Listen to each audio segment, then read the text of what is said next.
Free Fire India is set in a virtual world, and it's not based on the real.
Head there.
वैसे भी जब से shift हुई हूँ कभी शावर को यूज ही नहीं किया।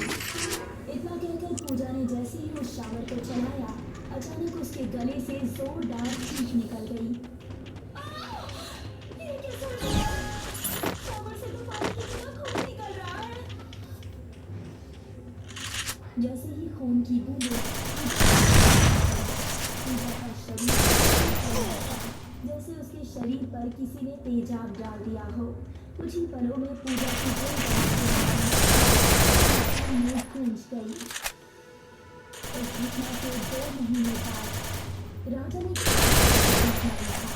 उसके परिवार में सिर्फ उसकी पत्नी निधि थी। राजन के परिवार की गिनती परिवारों में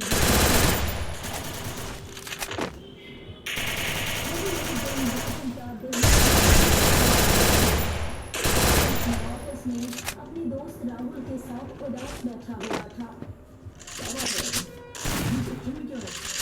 मेरा बिजनेस फिर भी पूछ रहे हो कि मैं इतनी टेंशन में क्यों?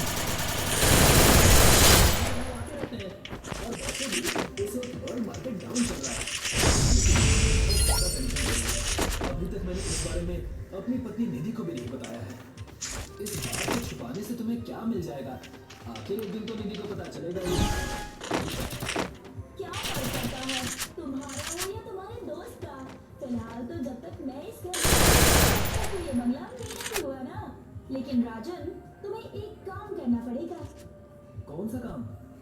अरे यहाँ तुम्हें काम वाली बाई को पकड़ कर लाना होगा।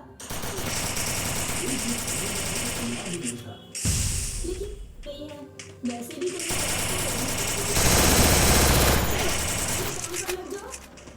बुरी नौकरानियां हो सकता है साथ यहाँ पर शावर बंद करना भूल गए हो।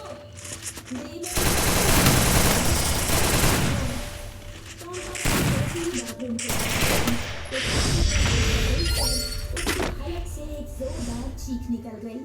उसने देखा कि शावर से खून निकल रहा था और शावर के नीचे एक महिला खड़ी हुई नहा रही थी जिसके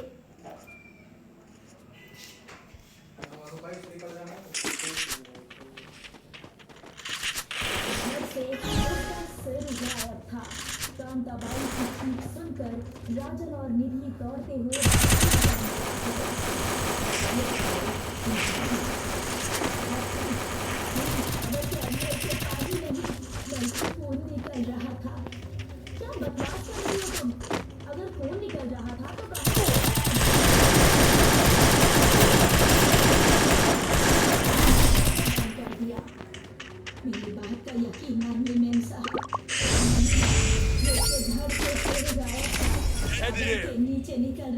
खून से नहा रही थी। कहीं तुम्हारा दिमाग खराब तो नहीं हो गया कांता भाई? अगर यहाँ पर नौकरानी की कमी नहीं होती ना तो मैं तुम्हें धक्के मार कर निकाल देती। इतना बोलकर राजन कांता बाई की ओर देखकर बोला, हो सकता है कांता भाई तुम्हें वहम किया हो। ठीक है साहब, मैं जाती हूँ, लेकिन मैं इस बाथरूम में अब दोबारा कभी नहीं आऊंगा। अगर आपको बाथरूम की सफाई करनी होगी तो आप दोनों में से कोई भी कर लेना, मैं नहीं करूंगी। इतना कहकर कांता बाई वहां से चली गई। निधि गुस्से से पैर पटकती हुई दोबारा किचन में आकर, तुम्हारी इस नौकरानी ने तो मेरे मूड का सत्यानाश कर दिया है। अब बस मत भूलो कि वो एक बूढ़ी औरत है। अगर ये यहाँ से चली गई तो शायद ही हमें कोई दूसरी काम वाली यहाँ पर मिलेगी। फिर ये मत कहना कि मैं खुद ही करना होगा। इतना कहकर राजन वहां से चले गए। राजन के पास आकर बहुत धीमे से बोली, साहब, सागर से पानी की जगह खून निकल रहा था। मैंने मेम साहब को नहीं बताया कि उसमें से खून की एक बूंद जैसे ही मेरे हाथ पे पड़ी मेरी जान निकल गई। ऐसा लगा जैसे कि मेरे हाथ पर किसी ने तेजाब डाल दिया। इतना कहकर उस बूढ़ी औरत ने अपना हाथ राजन के सामने किया। उस बूढ़ी औरत का हाथ झुका हुआ था। ये देखकर राजन की आंखों में दर्शन और डर के साए लगाने लगे। शाम हो चुकी है साहब, मैं घर जा रही हूँ और मुझे आज की पगार भी नहीं चाहिए, पर अब मैं दोबारा इस बंगले में नहीं आऊंगी। जाते जाते मुझे एक बात तो बताती जाओ, आखिर इस बंगले में कोई नौकरानी काम करने को तैयार क्यों नहीं है?